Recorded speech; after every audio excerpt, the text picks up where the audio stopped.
G'day guys, and welcome to the Boneyard Wranglers channel. Just to give you a brief rundown, we're a Queensland and South Australia gel ball team, and we're active within the gel blaster community.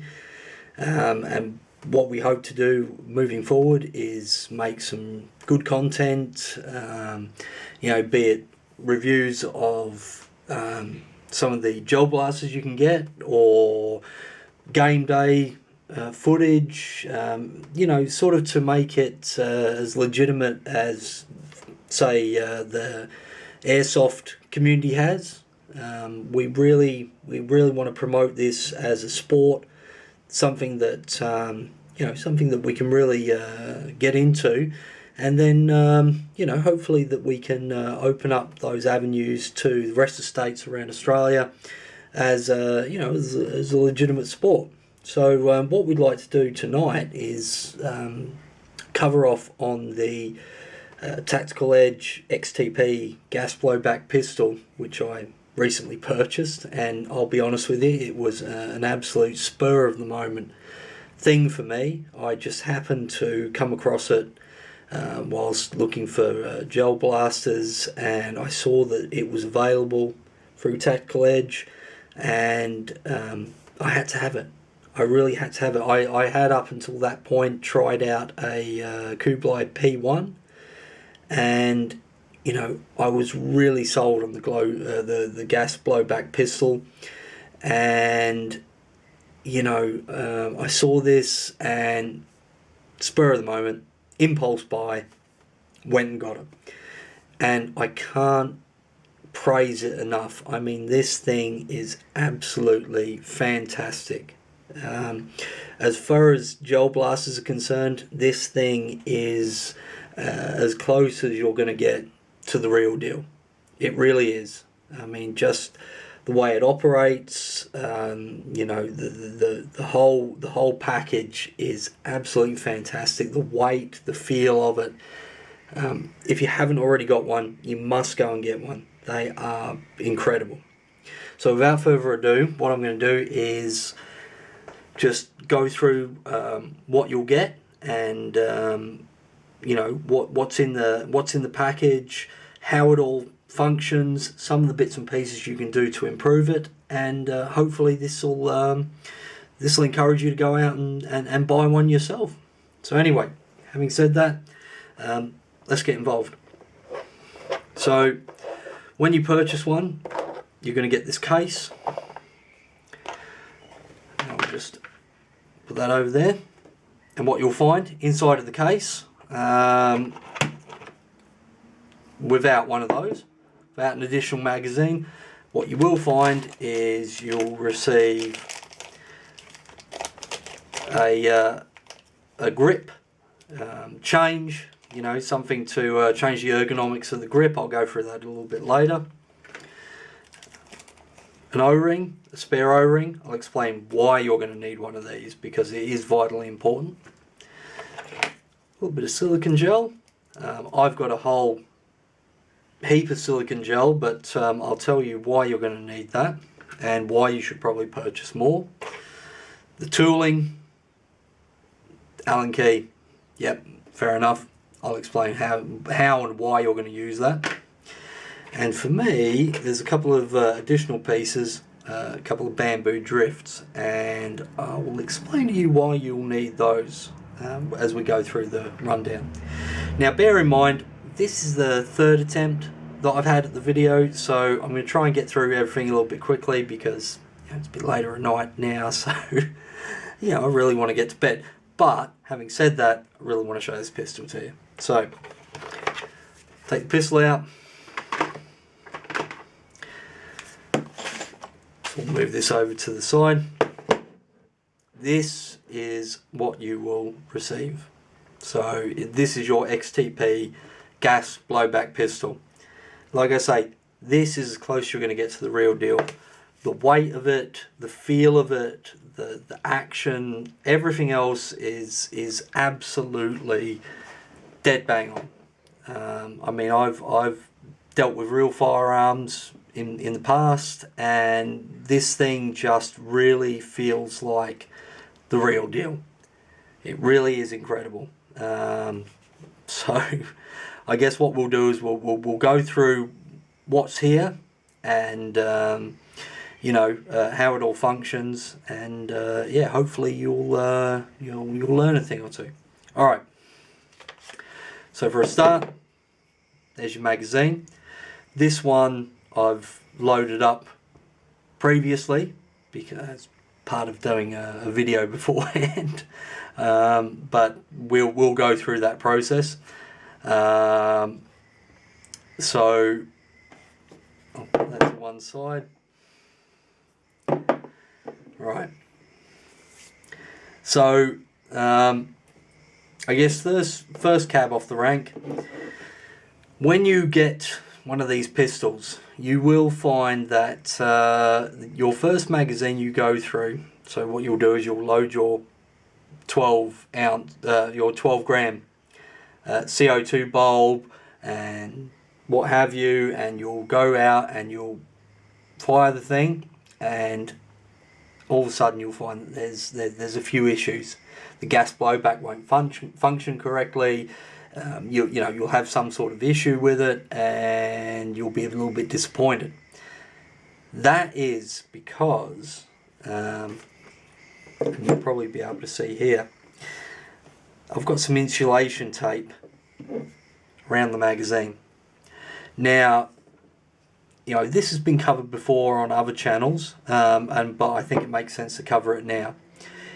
The reason that I've got the insulation tape on this magazine is because when you first receive it, there'll be some play in that magazine. You can wiggle it back and forth when it's seated. Now what that does is that causes an issue with this seal at the top of the mag. Now that seal, what you want is you want that to be as best as it can, because you transfer the gas from the CO2 bulb up through that seal, through the mechanism, into the working parts, fires a projectile, throws the slide back and what have you. If you haven't got a very good seal, you're not going to get the pressure you require to actually cycle the working parts. So you'll fire, the slide will go back, and then it won't come back properly and won't feed the next round. So in order to get the best seal you possibly can, what you have to do is get about 4 layers of insulation tape. When I say 4 layers, you fold it once, fold it again, fold it again, fold it again, and you create like a little bit of a cushion. And what you're going to do is you place that onto the back side of the magazine, and then you hold it in place with the insulation tape around there. Don't do what I did, which was put too much tape in there and then get the magazine stuck, and all sorts of dramas. Just about 4 folds is enough to give you enough packing to ensure that takes up the slack where the magazine is. So then, when you feed the magazine in,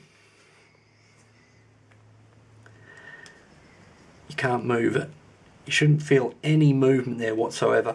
So you imagine that if there's no packing in there, the magazine will just open slightly, and with that opening, that'll release gas. And instead of sending it through the working parts, it'll just dissipate to the atmosphere. So you don't want that. So that's the first mod you can carry out to improve the performance of this pistol. Now, having said that, the P1, apparently there's all manner of mods that you have to do to make that thing work reliably. So this, on the other hand, quite simply, you do that, this whole thing, you feel the difference, because once you fix that up, the whole system feels as though it's got more power in it. It cycles properly. it's the real deal. So now look, I've already prepared one of these magazines, and I'll show you that in a minute, but I'll show you now what I do when I prepare a mag, because there's a few steps you must take, otherwise you will damage the magazine, and in turn this will compromise your performance with the pistol. So I've got the magazine here. This is the second one I bought actually. You can see how it slides back. That's where you feed your gels, because you slide that back, you feed gels in there, and then they end up at the top there. Now we do, you take the cover off, that's one side, and you've got a brass plug. Now with the brass plug you have to have an Allen key. Now I know they give you an Allen key in the kit, and that's all well and good, but you must bear in mind that part of this process has to be carried out fairly quickly. So I've got a set of Allen keys that I bought from Bunnings. They're about $8, and I'll go through all of this with you. So unscrew the brass plug like that. Now inside the brass plug you'll see there's a spike that punctures the CO2 bowl. This is how you pressurize the magazine. This is what makes the whole process work. This is where the energy comes from. So you've got that there. What you want to do is you want to basically, hold on, take that plug. You do get silicone paste, however, I bought some from Bunnings. This is the Herschel silicone paste. This is more or less what you're chasing. You know, it's clean, semi-translucent, multi-purpose paste.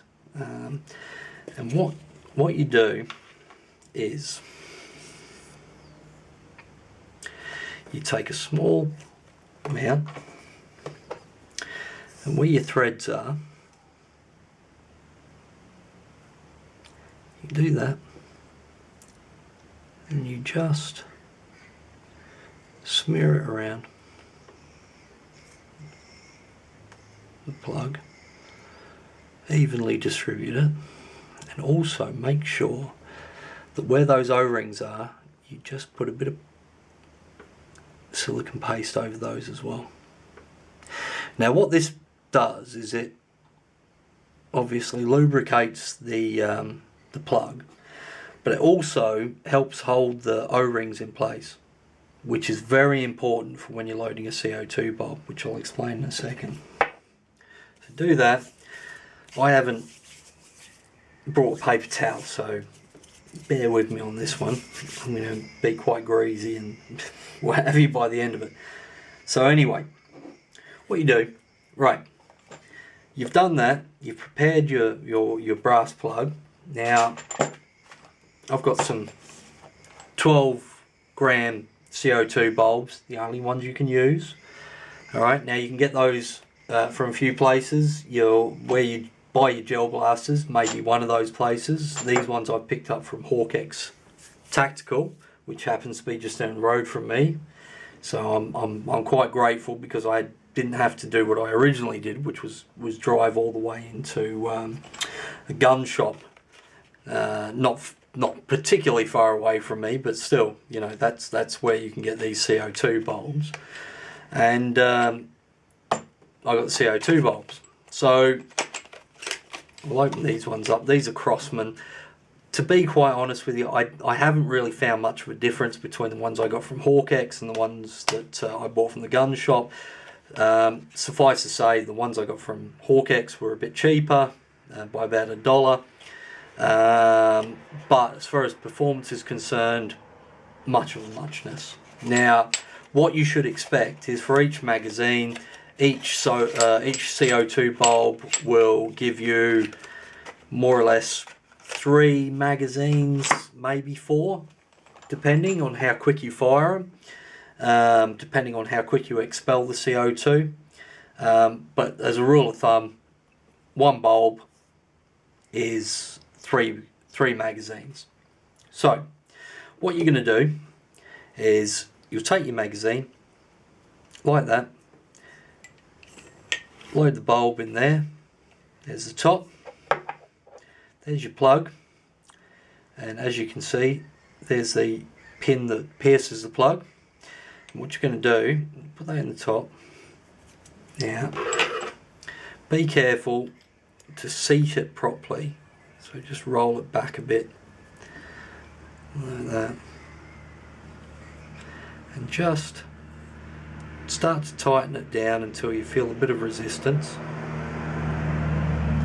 Okay, alright, and then what you want to do is, now this is a problem that people run into, they tighten up the brass plug too slowly, and that blows out the O-rings that are in there. And once you blow the O-ring out, there's a release of gas and it pushes the O-ring away, and if the silicon paste isn't there, it doesn't hold it in. And so what will happen is it will push out, but you're tightening it at the same time. It'll actually break the O-ring, and that'll create a leak for you. So what you want to do is you just sort of tighten it down. This is why I like the extra leverage, because what you can do is you can quickly close it, and you won't have heard anything, but that CO2 bulb has been pierced and everything's hunky-dory. If you do it too slow, like I say, blows it out, and then you tighten down on the O-ring and it breaks the O-ring and it creates a leak. There's a few people in their videos, they've sort of experienced that. So that's the fix for doing this. So once you've done that, what you want to do, take your cap, your end cap, put it on. There we go, look. Yeah, that's better. And that's it. You've got a magazine all ready to go. Now, I've obviously prepared this one earlier because I tried to make this video and then stuffed it up, and then I've had to do this again, but that's alright. So, what you'll find is with these gas blowback pistols, there's a lot of pressure involved there, and with a lot of pressure you need high quality gels. You can't get away with cheap gels that are apparently hardened but they're not hardened, and then when you fire them they shatter, and you know they create all sorts of drama. What you want is a quality gel. Now what I've got these Alpha Kings, which I bought recently off eBay. They were about $10 a piece. What I've been led to believe is that Alpha King have actually improved their previous batch of gels, which I believe these are the previous batch of gels, so they're better ones. Or there's also the Gladiator gels, which are quite good too. Now these things have got a bit of a tougher exterior to them. I've tried them out with my HK416 and fired them at a polystyrene target, and the gels actually don't shatter. They hit it and they bounce back at you. So you know these things are quite tough, and that's exactly what you need in this pistol. So having said that, I've made a batch of these up, which I've got in here. But unfortunately, I've also got a batch of UV gels as well, luminescent gels, which are not as tough. And the problem I find with those is, if I do a magazine with these gels, if I've got luminescent ones in there, they'll tend to burst, whether they're a bit bigger or what have you, I don't know, but they'll burst in the chamber and they mess things up. So what you really want to do is you want to dedicate, if you buy one of these, you want to dedicate a batch of gels specifically just for your pistol. Let's be honest, you've got no UV system on there anyway, so just do a batch of good quality gels and you'll be fine. Otherwise you're going to have all sorts of issues. So what I do, I'll take that, slide that back. Now bear with me because my fingers are really greasy, so I'll probably mess this up. You take your speed loader, and if you just aim it just right, which I haven't, you can get a whole load of gels in there, but it doesn't matter. Take gels and you can push them down like that. Oops, there we go. Stuff that up. Right.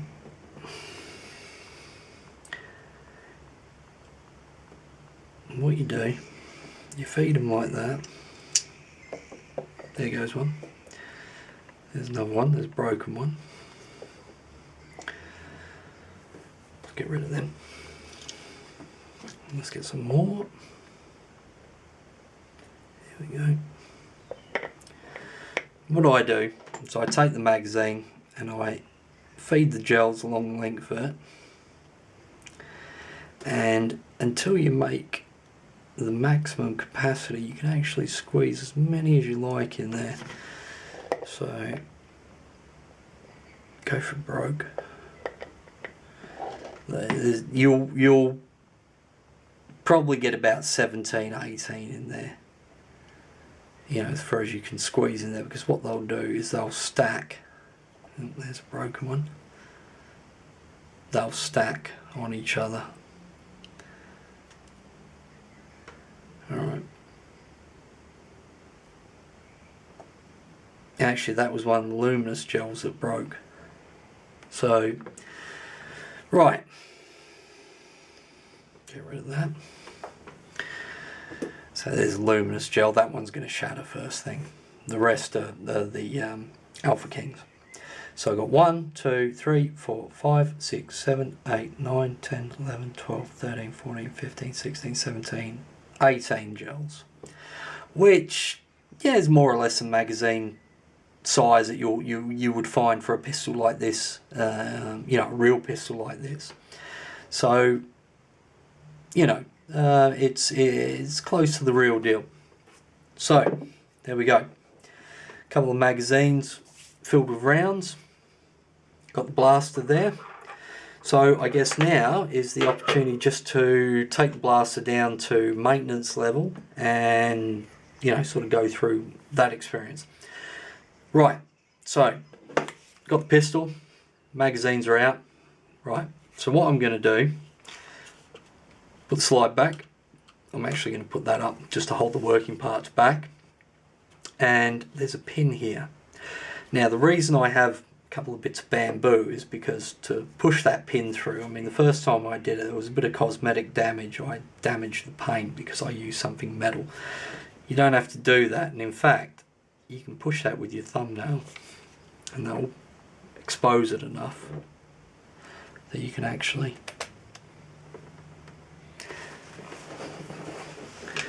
so once you pull it out, you have the pin like that, put the working parts, the slide forward like that. Alright, so that should have cocked the hammer, which it has because it slides freely. Then you can pull it forward and take the whole slide off your pistol, and there you go. You've got the lower of your pistol like that, and there's your hammer or your firing mechanism. You've got your trigger group there. All right, and this is the receiver. So when it's like this, all right, we should just take the pin out of there. A few things you can do. Now this is all part of the whole modifications to the pistol that I was talking about. Look, when I first received it, I wasn't too happy with the trigger pull on this thing. There's a lot of play in it. Now I've got it on safe. When I got it on safe, there's actually no movement here in the trigger. When I first received it, there was a couple of mil of play when it was on safe. Now, so when you look at it, you've got it like that. When you're ready to fire, what you got is trigger is where it is, wall, so you pull it to the wall, and then fire like that. You see the hammers come up. You reset that fairly easily in that configuration. So again, a couple of mil play, wall, fire. So when you're firing, you've just got a bit of lead way into the wall, and then if you pull it back further, wall, fire, like that. So it's not quite like that when you receive it. What will happen is, there's a bit of play in there, there's a bit of give, there's a few more mils worth of movement. So what you can do, take your Allen keys. Now I've got to be honest with you, this is actually smaller than the smallest Allen key in this set, so you probably want to try and find one fairly small. You can see here, there's like a bracket that attaches to the trigger mechanism. Fire that, like that, and you've got a bit more play. If you look down there, where the tip of that L, that bracket is, there's a grub screw in there. You put your smallest Allen key in there, jiggle it around till you can feel it grip, and you can adjust your trigger using that. Now, from recollection, it was clockwise. I had to turn it. Now bear in mind, this particular Allen key is a metric, and that might actually have to be an imperial, just to be slightly bigger. But I put it in there. I've got this little rounded tip on the end, and what you can do is you put it in, give it a bit, lever it in a particular direction. You can turn it clockwise, and you can adjust the movement in the trigger, and you can get it to the point that you like it. So that's one of the things that you can do with this pistol. So, having covered off on how to do the adjustments and what have you, we'll just go through a bit of the maintenance that you would have to do with this. Now, the thing with gas blowback pistols is there's more maintenance than your standard electric driven pistols. You really won't be cleaning your electric stuff out. So, but with these, there's a lot more moving parts. You need to keep it lubricated. So, what you do is, for this, you want to apply a little bit of silicone where the hammer is, right, and also where the slides are. Now, I'm not going to re-grease it again because, like I say, I've done another video and I've already done it before. But grease along those rails there. You can see, I don't know if you can see that, but where the slide goes back, comes forward, it's actually taking the edge off of those guides. So you really want to keep that as lubricated as you can, just to minimise the amount of wear that you get in there. And then from there, there's a couple of slides here and here. Just apply enough grease on there, make sure the movement slides freely and what have you. And once you do that, you can do the same. That's where the slide is there. The slide is there, and you can see a little bit of wear in here and around the place. So just make sure you lubricate it. Don't over lubricate it, because all you're going to do is trap dust and dirt and crap, and then eventually you're going to have to clean it out with alcohol or whatever, and then start again. So don't over lubricate these things. I'm not going to go too far with this, but that's the spring mechanism for sort of firing the slide back and then bringing it forward. Well, that's really easy to take out. I'm not going to bother doing that. And then there, if you took that out, there is your barrel group. That end piece there has a left-handed thread. You take that off, then you can take the barrel out as well if you happen to need to clean it. Probably not going to need to clean it. It doesn't really matter. But anyway, so moving forward, take that about midway, 2/3 of the way down, the slide will engage like that, and it slides into place. What won't happen is you won't cock the trigger back. What you can do is just as it is there, seat that pin, just push it through with your finger like that. It should move fairly freely through. And there you go. It's all hunky-dory, all working all right. Now, if you want it to lock back, you have the magazine, rack it, and it's not doing it.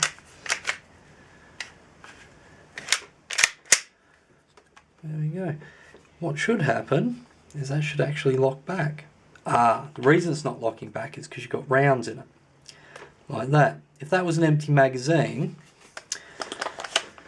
there's actually a mechanism in there that will, once it's empty, will come up and it will make that magazine lock backward. And it will stay open, like that. Alright, but because I've got 2 full magazines, it's not going to work now. So this is like the real thing. Working parts forward. Right. So, look, and this is the thing I love about this. If I had an empty magazine, I could show you it. But this whole process of back, actually I just ejected around. Lock the slide back, working parts forward. I could do that all day long. I mean, that is incredible. I love it. Absolutely love it. But there we go. Working parts back, forward. When you've got an empty mag, you can do that all the time because it will lock back on an empty mag as it does in the real deal. But yeah, for this example, unfortunately, it's not going to do it. But anyway, and then, oh, there you go. Spin round. You just want to make sure it's safe. Take it off safety. Hammer forward. Safety on. You're all good to go. Right. So, I'd show you. I'd go through the process of showing you how the gas works. It actually revolves around this valve here, and where the hammer strikes it, and then it sends the gas through that port and then fires the projectile forward. But unfortunately we can't do that now because I've got all rounds loaded in there and what have you. But that's more or less the function of it. That's how the whole thing works and cycles the pistol. But yeah, in the previous video I actually showed it how it worked properly. Anyway, so there you go. That's your XTP gas blowback pistol. Anyway, I love this thing. Absolutely fantastic. Look, if you like this content, if you want to see us make more content, please like, subscribe, hit that bell. Get notifications. Look, if you want to support the Boneyard Wranglers, we're a small team. We hope to become a big team. I'll leave my email address in the description. Please send me an email if you want to get a patch, if you want to get a bit of decoration for your rifle. We've got keychains. We're gonna have. I'm gonna print up a load of kill cards as well. So if you want to give out kill cards at events, it'll be a Boneyard Wranglers on one side, and it will be an ace of spades with the Boneyard Wranglers skull on the other side. Just things like that. We really would like to become an active part of the community. So please support us. Subscribe, like, get in touch. I mean, I'm more than happy to talk to anyone. This is our first video. I'll do more videos, maybe a bit of maintenance, run you through my HK 416. Moving on from that, look, I really want to get to some events. I've got a setup for recording video during the event. Hopefully I can make something, as good as some of the airsoft videos that you see getting around, just something to really show that we're good fun as well. I really want to get the drone up every now and again, take some footage on game days. Yeah, look, there's going to be a ton of stuff come down this way. Please, if you want me to come to an event and record things, more than happy to do that. But anyway, this has been the first video from the Boneyard Wranglers. This won't be the last. I'm really grateful for anyone that's watched this video. Thanks very much, guys. We hope to see you on some of our other videos. All right, good night.